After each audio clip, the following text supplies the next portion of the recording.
मैं प्रोफेसर रविकांत साहब आपको भी जरा इस चर्चा में ले लूं। जो शमसुल इस्लाम साहब ने कहा वो बात आपने सुनी, लेकिन एक बात मैं थोड़ा इसको वापस चर्चा को ले आ रहा हूं। जो आपका कहना है गुजरात का कत्लेआम था, जिसको गुजरात हम लोग मिस नोमर कहते हैं, हम लोग उसको गुजरात दंगा कहते हैं। और जो गुजरात में, क्योंकि वो एक सोची समझी साजिश के तहत वो किया गया था, तो इसलिए दंगा तो स्पॉन्टेनियस होता है। जैसे 1947 वाले में जो मारकाट हुई, मैं उसको मानता हूँ वो बहुत ही खराब था दोनों देशों के लिए, लेकिन उसके पीछे कोई साजिश नहीं थी। वो यहाँ के लोग वहां डिस्प्लेस होके जा रहे थे, वहां के लोग यहाँ के डिस्प्लेस होके आ रहे थे, वो गुस्सा था, घर छोड़ने का गुस्सा था। उसको और इसको इक्वेट करना शायद ठीक नहीं है, और ये मैं इसको मानता हूं। मैं जो रविकांत साहब, आप मेरे एक दर्शक ने भी कहा है, उन्होंने एक चीज बहुत बेसिक उठाई है। उनका कहना है कि हाल ही में गुजरात चुनाव प्रचार में अमित शाह साहब कई जगह ये बोले कि 2002 में हमने सबक सिखाने का काम किया था। तो अगर आप 2002 को ये मानते हैं कि इट इज समथिंग जो शो विंडो है, जिससे आप पूरे देश में सबक सिखाया, और आपके लिए बहुत समथिंग विच यू, जिसको कहते हैं ना कि आप उसको अपने शोल्डर पे लगा के चलना चाहते हैं, लोगों को दिखाना चाहते हैं, तो बीबीसी की पिक्चर आने में आपको क्या दिक्कत है? वाई यू वांट कि इस पे कोई बातचीत ना हो? थोड़ा प्रोफेसर रविकांत साहब, क्योंकि ये मेरी भी समझ में नहीं आ रहा है। इट इज, अगर आप उसमें कुछ ऐसा पाइए जैसा शमसुल हसन साहब ने, इस्लाम साहब ने कहा, यूके के लॉज बहुत स्ट्रांग है, हमारे यहाँ के लॉज हैं। आज बीबीसी के ऊपर यहाँ पे भी आप वो कर सकते हैं, एफआईआर कर सकते हैं, केस चला सकते हैं, अगर उसमें कोई झूठ बात हो, कोई डेरोगेटरी बात हो, जिसको आपको लगता है कि डिफेंड करें। जरा मैं इस पे एक, और रविकांत साहब एक छोटा सा और प्रश्न सप्लीमेंट्री है। एक दर्शक हमारे ये पूछ रहे हैं कि फॉरेन अफेयर्स मिनिस्ट्री, जब हमारे प्रधानमंत्री जी का फोटो नहीं आई थी G20 में, तब बिल्कुल चुप था, which was a big lapse, और अभी वो आगे आके वो कल इतना डिफेंड कर रहा है। तो दोनों चीजों पे, पहली चीज, क्यों डॉक्यूमेंट्री पे नहीं दिखानी चाहिए हिंदुस्तान में? रविकांत साहब। देखिए सिंह साहब, मुझे उसके दो कारण नजर आते हैं। एक तो अभी G20 के जो सम्मेलन भारत में होने जा रहा है, बड़ी वजह वो है कि उस जो अंतर्राष्ट्रीय स्तर पर जो उनको लग रहा है कि पूरी दुनिया में इस देश के अल्पसंख्यकों पर जिस तरह के हमले हो रहे हैं, उसको लेकर के बातचीत होगी। और इधर आपने देखा होगा कि मोदी जी की अचानक टोन बदली हुई है। अभी उन्होंने कहा कि मुसलमानों के बारे में कोई ऐसा स्टेटमेंट नहीं देना चाहिए, उनसे मिलना चाहिए, उनसे संवाद करना चाहिए। तो वो G20 का जो सम्मेलन होने जा रहा है कि उसके वजह से भी ज्यादा है। दूसरा, अमित शाह ने भले ही ये कहा हो कि सबक सिखाया है, मोदी जी इस मुद्दे पर नहीं बोलते, और मोदी जी अपने आप को वही रखते हैं जो अभी शमसुल जी ने कहा। वो ड्राइव तो उन्होंने किया था, लेकिन वो वही अभी भी कहना चाहते हैं कि वो पीछे वाली सीट पर बैठे हुए थे, वो ड्राइविंग सीट पर नहीं थे। ये जो डॉक्यूमेंट्री है वो अगर आती है तो उसके बाद लोगों को ये समझ में आएगा कि वो ड्राइविंग सीट पर थे कि पीछे बैठे हुए थे। ये पर्दाफाश होगा। और उसके बाद ये जो सबक सिखाया, ये गुजरात में उन्होंने कहा, और गुजरात लंबे समय से वो हिंदुत्व की प्रयोगशाला है। शमसुल जी ने जो उस बात को कहा, लंबे समय से वहां चल रहा है, और वहां पर सामाजिक न्याय की राजनीति नहीं है। जातियों की जो गोलबंदी उत्तर भारत में है, उत्तर प्रदेश में, बिहार में, वो वहां पे नहीं है। वहां पे जो शमसुल जी कह रहे थे, मैं उसमें एक बात और जोड़ दे रहा हूं। आज भी गुजरात के करीब 200 गांव ऐसे हैं जहां दलितों को मंदिर में प्रवेश करने का अधिकार नहीं है। जिग्नेश मेवानी का पूरा आंदोलन वो दलितों के उत्पीड़न के वृक्ष ही खड़ा हुआ था। तो दलितों की जो वहां वो दलित आइडेंटिटी वहां नहीं है। जिग्नेश ने जो थोड़ी बहुत पहुंचाई है वो है, वो गांधी के हरिजन है। और जो हरिजन के भीतर की जो अपनी चेतना है, वो दलित चेतना, बहुत अंतर है दोनों में। और उन हरिजनों ने ये समझा है कि नहीं, अब हमारी यही नियति है, और वो हिंदू राष्ट्र के साथ थोड़ा एडजस्ट कर रहे हैं। उनमें वो दलित चेतना नहीं, बाबा साहब अंबेडकर वहां नहीं पहुंचे हैं वैचारिक रूप से। तो वहां तो हमने सबक सिखाया, ये चल गया। ये सबक सिखाने वाला स्टेटमेंट और जगह नहीं चल सकता, हर जगह नहीं चल सकता, ये बैकफायर भी कर सकता है। तो ये दो बड़े कारण मैं देख रहा हूं कि आप, ये पर्दाफाश होगा कि आप ड्राइविंग सीट पर थे कि पीछे वाली सीट पर थे, और दूसरा पूरा भारत नहीं स्वीकार करेगा अभी इसको, और जितना छिपाया गया है वो जब सामने आएगा तो नए ढंग से, अभी जो पसमानदा डिस्कोर्स चल रहा है ना कि पसमानदाओं को जोड़िए, तो उसमें भी छेद होगा। मोदी जी जो कह रहे हैं कि नहीं साहब संवाद करिए उनसे, उनसे मिलिए, तो वो पूरी राजनीति भी ध्वस्त होगी। तो वो जो चाहते हैं कि जहां हमको थोड़ा बहुत वोट मिल सकता है, और वोट मिला भी है पिछले चुनाव में, अगर आप देखें तो 5 से 8% मुस्लिम वोट मिला है बीजेपी को। उसकी वजह कहीं आ रही थी वो ट्रिपल तलाक वाली, कहीं ये 5 किलो राशन है, क्योंकि गरीबी गुर्बत बहुत ज्यादा है।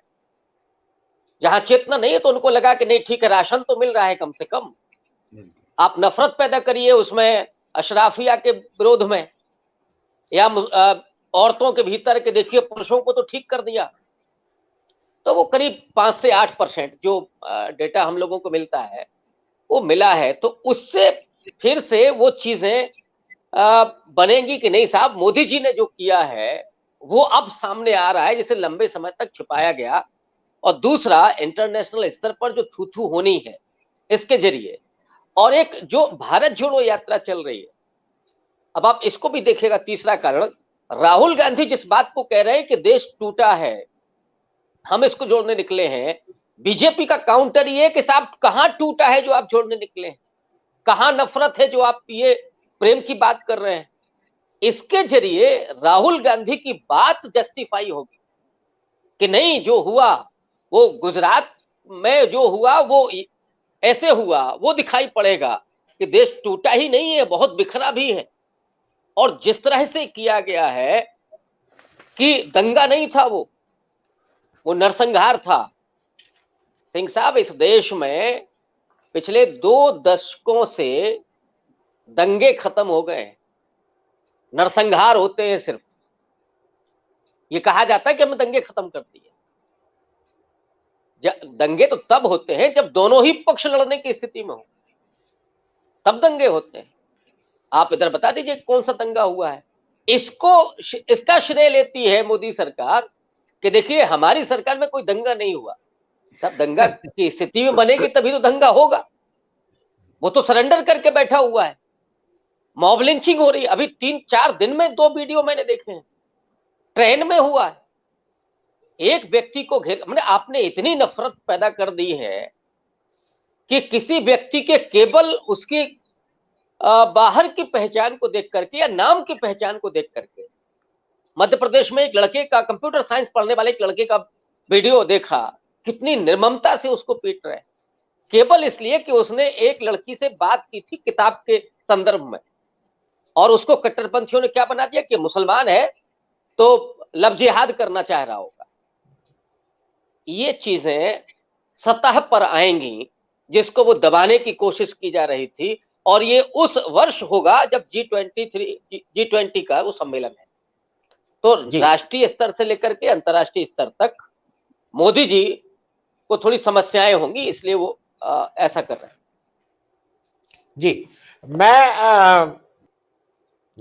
मैं प्रोफेसर रविकांत, क्योंकि इस बात को प्रोफेसर साहब ने भी कहा है, हमारे कुछ दर्शक भी कह रहे हैं, और एक राकेश कुमार जी वो कह रहे हैं कि टीवी चैनल्स पर लास्ट ईयर चिल्ला चिल्ला कर बोल रहे थे कि मोदी जी की वजह से गोल्ड मेडल आया। अब वो गोल्ड मेडल लाने वाले लड़के अब कहां गायब हो गए। मैं जरा इस पे भी एक चीज आपसे ये पूछना चाह रहा हूं, क्योंकि एक इससे बड़ा प्रश्न भी है, और इससे बड़ा प्रश्न मैं इसलिए बोल रहा हूं कि जो रेसलिंग फेडरेशन ऑफ इंडिया के ब्रिजभूषण शरण सिंह हैं, उनको तुरंत आप बर्खास्त कीजिए, गिरफ्तार कीजिए, सब करिए, बिल्कुल करना चाहिए। लेकिन एक बड़ा प्रश्न यह है कि विनीत फोगट जो हैं, उन्होंने ये स्टेटमेंट दिया है जो हर पेपर में छपा है, हर जगह टीवी में था, लेकिन अब वो हटा दिया गया, अब उसको कल से वो हटा दिया गया है। उसमें उन्होंने कहा था कि मैं अक्टूबर 2021 में प्रधानमंत्री जी से मिली हुई अपने पूरे परिवार के साथ, और मैंने उनको ये सारी समस्याएं बताई, मैंने उनको किस तरह से हैरेसमेंट होता है, किस तरह से दिक्कत होती है, क्या क्या है, ये उन्होंने पूरा बोला है अक्टूबर 2021 में।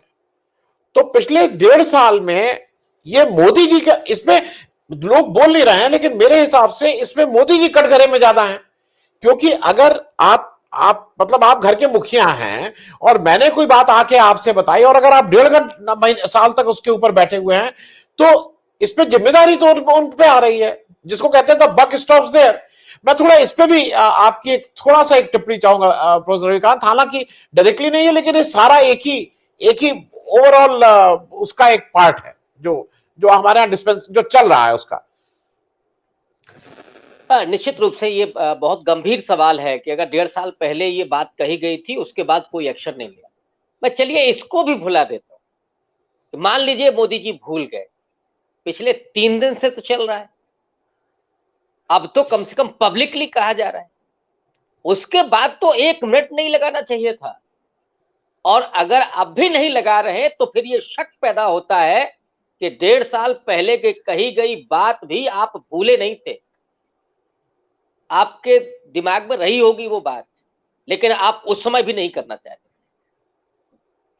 ऐसा नहीं कि जो मैंने कहा ना कि चलिए हम भूल जाते हैं, इसका मतलब है वो नहीं भूली जा सकती है, क्योंकि 3 दिन से तो पब्लिकली चल रहा है। और अगर अब आप एक्शन नहीं ले रहे हैं, इसलिए शक होता है कि आपका वो इरादा नहीं था। जो जैसे चल रहा है, इस देश के लड़कियों के साथ, औरतों के साथ क्या हो रहा है, इसकी फिक्र नहीं है आपको। आपको फिक्र आपकी सिर्फ ब्रांडिंग की है। मोदी जी की चिंताएं और हैं दूसरी, इस देश के लोगों की कोई चिंता नहीं है, इससे तो यही लगता है। और उन लोगों की जिन्होंने मेडल दिलाए, जिन्होंने इस देश का नाम रोशन किया, तो आप कैसे दावा करेंगे कि आप राष्ट्रवादी हैं? कौन सा राष्ट्रवाद है आपका? जिन लोगों ने इस देश का नाम रोशन किया, वो आज अपनी तकलीफ कहने के लिए मजबूर हैं पब्लिक में, क्योंकि वो आपसे कह चुके हैं और आपने कुछ नहीं किया। बावजूद इसके नहीं हो रहा है, तो ये तो सीधे राष्ट्रवाद पर सवाल खड़ा होता है कि मोदी जी का जो राष्ट्रवाद है वो होता है छद्म है, झूठ है, फरेब है।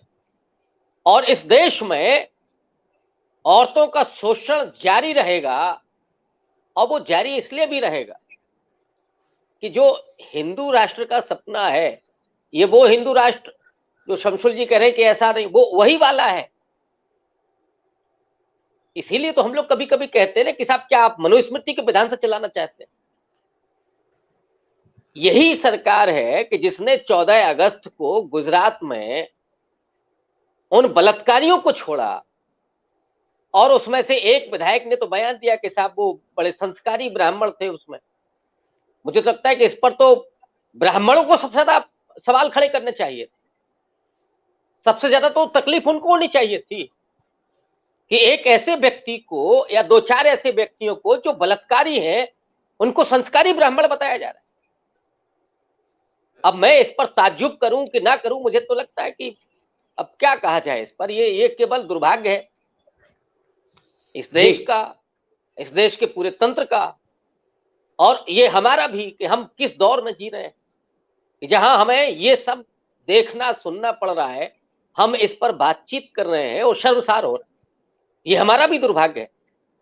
मैं आज के 10 साल पहले, 15 साल पहले ये सोचता था कि हम लोग आपातकाल के दौर में नहीं थे, तो हम किस अच्छे समय में कम से कम पैदा हुए, अच्छे समय में हमारा जीवन चल रहा। क्या हम आज ये कह सकते हैं? मुझे शर्म आती। और हम क्या किस तरह का देश बना रहे हैं? देश तो रोजाना का जनमत है जो अर्नेस्ट रेनन ने लिखा था। ये देश न 47 में बना अचानक और न 2002 में बना, देश तो निरंतर बन रहा है। और इसीलिए हम लोग लगातार उस बेहतर राष्ट्र को बनाने के लिए अपनी बातचीत कर रहे हैं। तो ये बेहद हौलनाक है।